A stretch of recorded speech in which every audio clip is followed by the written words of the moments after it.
नमस्कार दोस्तों, मेरे YouTube चैनल सही बोलता पर आपका स्वागत है। दोस्तों, अभी इलेक्शन हुए और ये इलेक्शन 5 राज्यों में हुए, मगर 5 राज्यों में सबसे महत्वपूर्ण था उत्तर प्रदेश। और उत्तर प्रदेश सबसे महत्वपूर्ण क्यों था? इसका कारण ये है कि जैसे कि प्रधानमंत्री का रास्ता यूपी से होके जाता है, इसलिए यूपी का इलेक्शन बहुत महत्वपूर्ण था। अब क्योंकि यूपी का इलेक्शन सीधा सीधा प्रधानमंत्री की कुर्सी से जुड़ा हुआ था, तो ये बहुत दिलचस्प मुकाबला था। और दिलचस्प मुकाबला किस किस के बीच था? दोस्तों, यहाँ पर मुकाबले में सिर्फ 2 पक्ष थे, एक मीडिया और एक यूपी की आम जनता। मीडिया किसकी तरफ से लड़ रहा था? मीडिया लड़ रहा था बीजेपी की तरफ से और बाकी दूसरी तरफ थी आम जनता। अब यहाँ पर इलेक्शन का नतीजा क्या हो, उसको शेप दी गई, उसको एक आकार दिया गया, एक उसकी परिकल्पना की गई। पहले तो उसकी परिकल्पना ये की गई कि इलेक्शन द्विपक्षीय होना चाहिए। इलेक्शन जो है वो सिर्फ 2 पार्टियों के बीच में होना चाहिए। और दोस्तों, वाकई में ये इलेक्शन सिर्फ 2 पार्टियों के बीच में था। एक पार्टी थी मीडिया और दूसरी पार्टी थी पब्लिक, आम जनता। दोस्तों, यूपी के अंदर 3 पार्टियां मुख्य थी और वहां तीन पार्टियों में बीजेपी, समाजवादी पार्टी और बहुजन समाज पार्टी।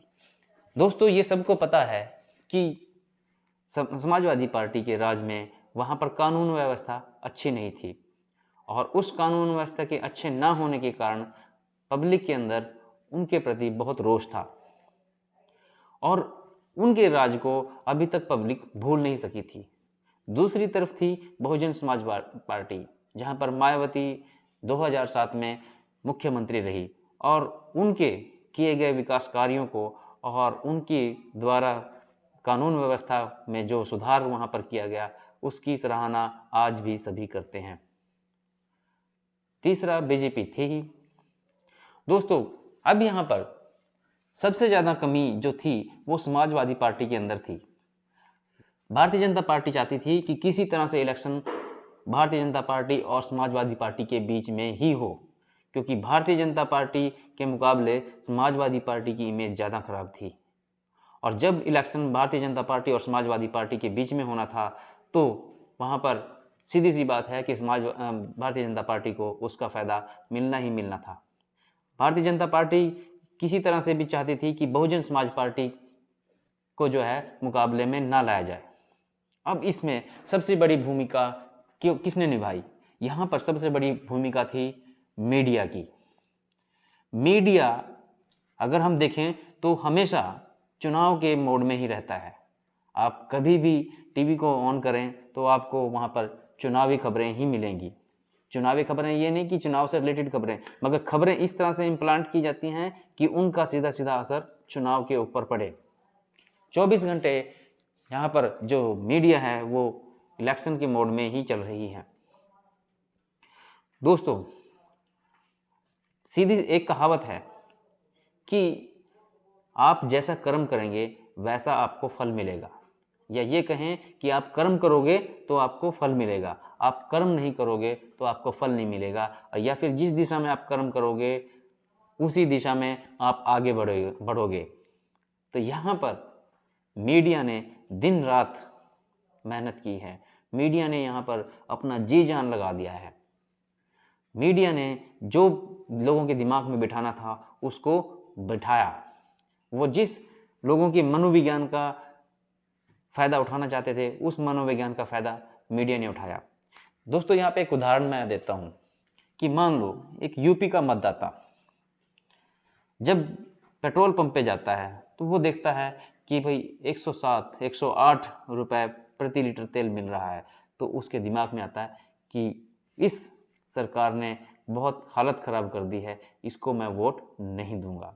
जैसे ही वो एक परचून की दुकान पे जाता है और जब उसको हद से ज़्यादा महंगा खाद्य तेल मिलता है तो वो वहाँ पर इरादा करता है कि इसने हमारी हालत ख़राब कर दी है, इसको वोट मैं नहीं दूंगा। जब वो सिलेंडर खरीदने जाता है और उसको सिलेंडर महंगा मिलता है, तब वो इरादा करता है कि मैं इस सरकार को वोट नहीं दूंगा। जब कानून व्यवस्था की बात आती है कि चुन चुन के लोगों को जो है वहाँ पर सज़ा दी जाती है, चुन चुन ये हर एक के लिए, हर धर्म के लिए अलग कानून है, तब वहाँ पर वो आदमी सोचता है कि मैं इस सरकार को वोट नहीं दूंगा। जब वो देखता है कि लखीमपुर खीरी में मंत्री की कार ने किसानों को रौंद दिया था, तब वो ये इरादा करता है कि मैं इस सरकार को वोट नहीं दूंगा। तो अब वो इंसान वोट ना देने का इरादा करता है और शाम को खाना वाना खा के जब वो कोई न्यूज़ चैनल चलाता है, कोई भी न्यूज़ चैनल चला लो, जब वो कोई न्यूज़ चैनल चलाता है तब वो देखता है कि वहाँ पर एक सर्वे की खबर चल रही है कि भाई एक सर्वे हुआ है जिसके नतीजे वो वहाँ पर दिखा रहे हैं। जब सर्वे में वो दिखाते हैं कि भारतीय जनता पार्टी आगे है, दूसरे नंबर पर समाजवादी पार्टी है और तीसरे नंबर पर बहुजन समाज पार्टी है, तब वो सोचता है कि भाई यही सरकार जीत रही है, यही पार्टी जीत रही है, तो मैं अपनी वोट को खराब क्यों करूं, मैं इसी को ही वोट दूंगा।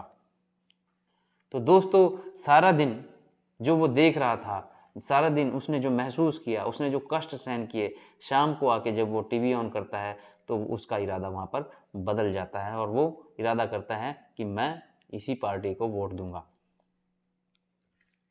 सर्वे यहाँ पर दोस्तों आप लोगों ने देखा होगा कि आप पूछना, मैं भी पूछता हूँ सभी से, आप भी पूछना अपने दोस्तों से, अपने रिश्तेदारों से, अपने जानकारों से, अपने सहपाठियों से, अपने सहकर्मियों से कि क्या तुमने कभी कहीं सर्वे वाले नज़र आए हैं?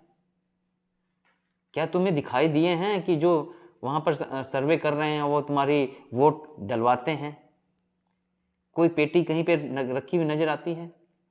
जब ये सर्वे वाले किसी से मिलते ही नहीं, जब ये सर्वे वाले कहीं पहुँचते नहीं, तो फिर इनको ये अपना मुद्दा अपने पक्ष बता कौन रहा है?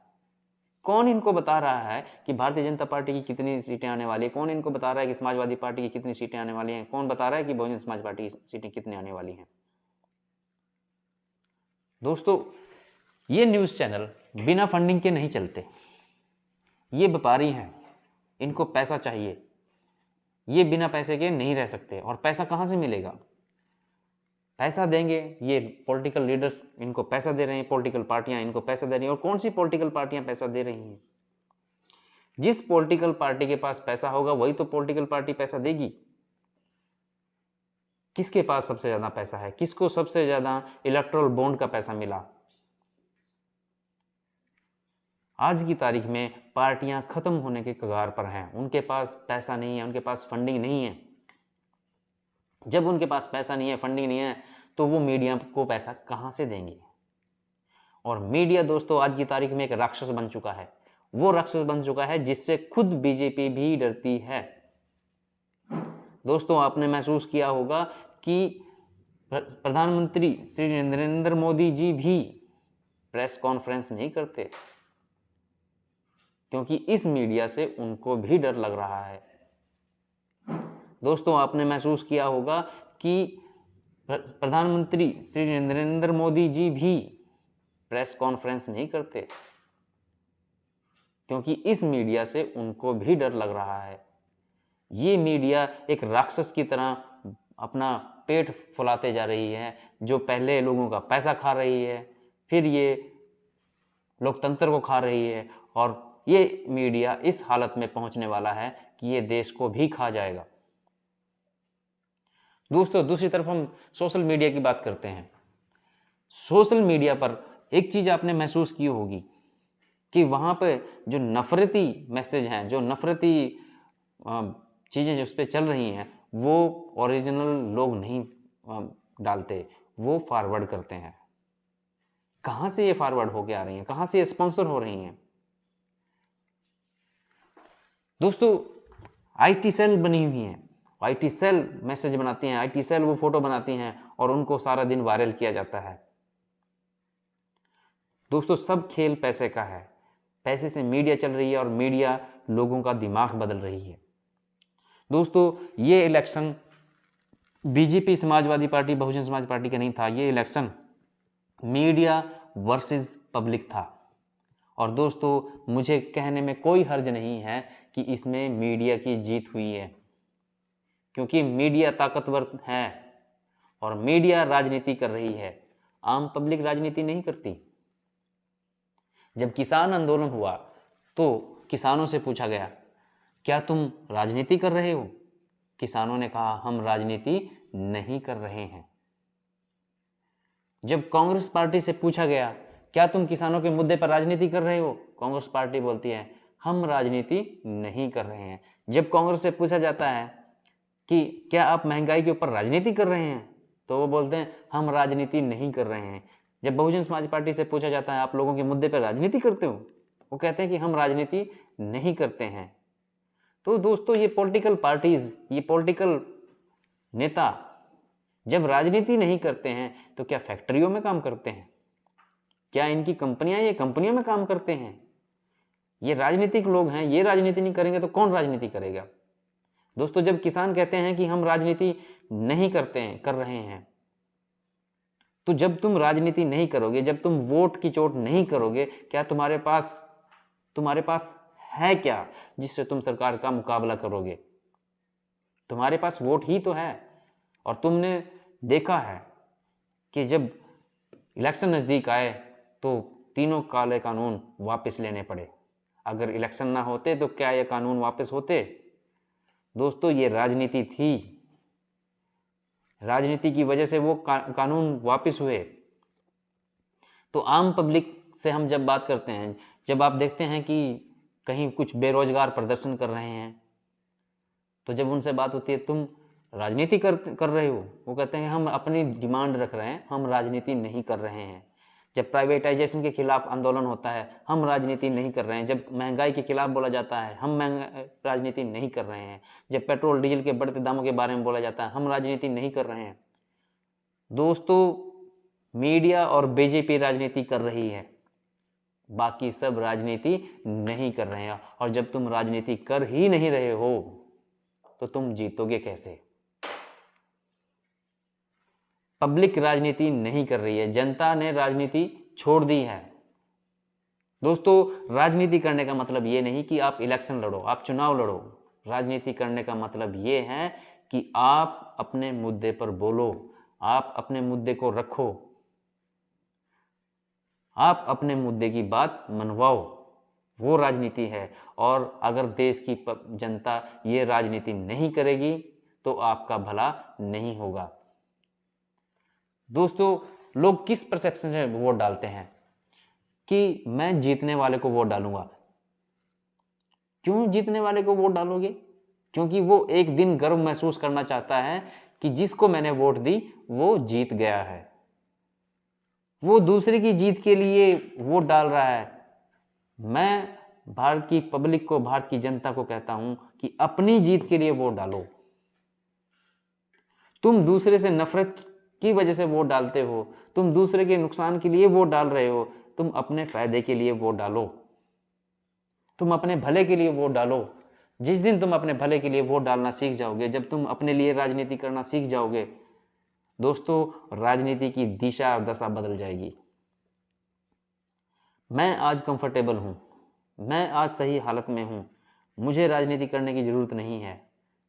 मगर दोस्तों मेरे बच्चों के लिए, अपने बच्चों के लिए आपको राजनीति करनी ही पड़ेगी, क्योंकि अगर आप राजनीति नहीं करोगे, राजनीति आपको बदल देगी। इसलिए आपको राजनीति के बारे में सोचना ही पड़ेगा। ये चुनाव है, 5 साल बाद आते हैं, क्रिकेट का मैच नहीं है जहां पर तुम एक की जीत की खुशी मनाओगे और वहां से निकल के आ जाओगे। ये चुनाव हैं, ये 5 साल तक आपका राजा चुना जाता है। और वो 5 साल का राजा चुना हुआ, अगर वो सही करता है तो भी उसका अच्छा असर होता है, मगर अगर वो सही राज नहीं करता है तो 5 साल का जो समय है वो आपको 50 साल पीछे भी ले जा सकता है। दोस्तों अपने मुद्दों पर राजनीति करिए, अपने मुद्दों की बात करिए। दोस्तों अब यहां पर पॉलिटिकल पार्टियां चुनाव लड़ने के स्थिति में नहीं है। उनमें इतना दम नहीं है, उनके पास इतना पैसा नहीं है कि वो मीडिया का मुकाबला कर सकें। अब राजनीति सिर्फ आम जनता को करनी पड़ेगी, आम जनता को अपने मुद्दे उठाने पड़ेंगे, आम जनता को अपनी बात रखनी पड़ेगी। इस चुनाव में आम जनता हारी है, आप हार चुके हैं। आप उठो, आप जागो। आप ये सोच के वोट मत डालो कि हम जीतने वाले को वोट डालेंगे, आप अपनी जीत के लिए वोट डालो। जय भीम, जय भारत।